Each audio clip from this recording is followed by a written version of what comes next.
कौन बनेगा बीजेपी का अध्यक्ष। बीजेपी का चुनाव है वो अध्यक्ष पद का, उसको लेकर के कई लोगों का नाम सामने आ रहा है। तो आखिर कौन बन सकता है, तो पूरा वीडियो देखिए। वीडियो को लाइक कीजिए, चैनल पर नए सब्सक्राइब कीजिए और वीडियो को शेयर कीजिए। प्रधानमंत्री नरेंद्र मोदी अमेरिका यात्रा, जो विदेश यात्रा है, वहाँ गए। न महिला उनको पसंद, न ओबीसी पीएम मोदी की पहली पसंद को मिल रहा मौका। तो आखिर कौन बीजेपी के राष्ट्रीय अध्यक्ष बन रहे हैं। बीजेपी को जल्द ही नया राष्ट्रीय अध्यक्ष मिलने वाला है, जिसके लिए केंद्रीय मंत्री मनोहर लाल खट्टर का नाम लगभग तय माना जा रहा है। नई दिल्ली बीजेपी के नए राष्ट्रीय अध्यक्ष का नाम शॉर्टलिस्ट हो जाने की जानकारी है। सूत्रों के अनुसार प्रधानमंत्री नरेंद्र मोदी के 5 देशों की 1 हफ्ते से अधिक की यात्रा के बाद स्वदेश वापसी का इंतजार हो रहा था। इसके साथ ही गुरुवार को बीजेपी की आंतरिक चुनाव समिति राष्ट्रीय अध्यक्ष के चुनाव की तारीख घोषित करने वाली है। बीजेपी सूत्र का कहना है कि केंद्रीय मंत्री का नाम पार्टी के नए राष्ट्रीय अध्यक्ष के रूप में लगभग फाइनल हो चुका है, जो पीएम मोदी के बेहद करीब और भरोसेमंद हैं। अभी तक बीजेपी के नए राष्ट्रीय अध्यक्ष को लेकर कई तरह की अटकलें चल रही थी, लेकिन अब बीजेपी के अंदरूनी सूत्र ने बताया कि पार्टी को ऐसा नेता राष्ट्रीय अध्यक्ष के तौर पर मिलने जा रहा है जो संगठन के आदमी है।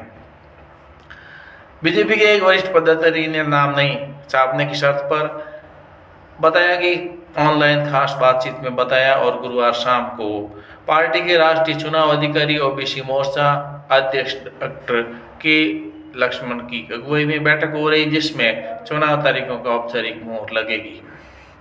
बीजेपी की राष्ट्रीय चुनाव समिति में लोकसभा सांसद सुमित पात्रा भी सदस्य हैं और उनकी पार्टी के महासचिव संगठन बीएल संतोष के साथ बैठक और उसमें तारीख तय होनी है। बीजेपी पदाधिकारी के अनुसार प्रधानमंत्री की विदेश यात्रा का इंतजार हो रहा था। मनोहर लाल खट्टर का नाम लगभग तय हो गया है और बीजेपी पदाधिकारी के अनुसार केंद्रीय आवास और शहरी मामले और ऊर्जा मंत्री मनोहर लाल खट्टर का राष्ट्रीय अध्यक्ष बनना लगभग तय है। उन्होंने कहा कि 90% खट्टर ही बनने रहे हैं। वह पीएम मोदी के भी भरोसेमंद हैं और संघ आरएसएस भी उनके साथ सहमत है। रिपोर्ट में खट्टर को एक संभावित उम्मीदवार बता चुका है। आप भी अपनी राय दे सकते हैं, क्या खट्टर वास्तव में सही है या निश्चित रूप से, या नहीं कोई और उम्मीदवार होगा, या संभावना है या निश्चित नहीं है या पता नहीं है। तो ये आप कमेंट्स में बता सकते हैं। संघ और बीजेपी में काम करने का लंबा अनुभव है मनोहर लाल खट्टर को, जो 71 वर्ष के हरियाणा के पूर्व मुख्यमंत्री अभी राज्य की करना लोकसभा सीट का प्रतिनिधित्व कर रहे हैं और हरियाणा के रोहतक में जन्मे खट्टर पंजाबी किरदार में आते हैं। 2014 में हरियाणा के सीएम बनने से पहले वे बीजेपी के संगठन का ही काम संभाल रहे थे। उससे पहले वे लंबे समय तक आरएसएस के प्रशासक थे और 1977 से ही संघ से जुड़ गए और आजीवन अविवाहित रहने का संकल्प लेकर खुद को जन सेवा के लिए समर्पित किया। आरएसएस के प्रचारक के तौर पर उन्होंने 14 साल काम किया और फिर 1994 में इनके राजनीतिक संगठन बीजेपी में सक्रिय हो गए और हरियाणा में उन्हें सबसे पहले पीएम मोदी के साथ मिलकर संगठन का काम करने का मौका मिला। जुलाई में नड्डा की जगह कमान संभाल सकते हैं नए अध्यक्ष। दरअसल भारतीय जनता पार्टी के मौजूदा राष्ट्रीय अध्यक्ष जेपी नड्डा का कार्यकाल जनवरी 2023 में पूरा हो चुका था और 2019 में उन्हें अमित शाह की जगह पहले कार्यकारी राष्ट्रीय अध्यक्ष नियुक्त किया गया था और बाद में उन्हें पूर्णकालिक राष्ट्रीय अध्यक्ष के रूप में चुन लिया गया। 2023 में उनका कार्यकाल खत्म होने के बाद पार्टी ने 2024 के लोकसभा चुनाव को देखते हुए उनके कार्यकाल को बढ़ा दिया था और पीएम मोदी के 30 कार्यकाल में उन्हें केंद्रीय मंत्री भी बनाया गया।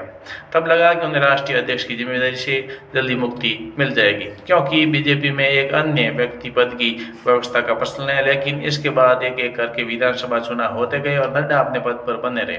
फिर पार्टी के संगठनात्मक चुनाव की वजह से नए राष्ट्रीय अध्यक्ष का चुनाव टलता गया। अब ज्यादातर राज्यों में संगठन का चुनाव पूरा हो चुका है, इसलिए जुलाई में पार्टी को नए अध्यक्ष मिल जाना तय माना जा रहा है। मनोहर लाल खट्टर के बीजेपी के नए राष्ट्रीय अध्यक्ष बनने की संभावना पर आपकी क्या राय है? क्या वे पार्टी को आगे बढ़ाने में सफल होंगे? अपनी राय कमेंट बॉक्स में हिंदी या अंग्रेजी में लिख करके जरूर भेजिए। वीडियो को लाइक कीजिए, चैनल पर नए सब्सक्राइब कीजिए, वीडियो को शेयर कीजिए। आज के लिए बस इतना ही। बहुत बहुत धन्यवाद। जय हिंद।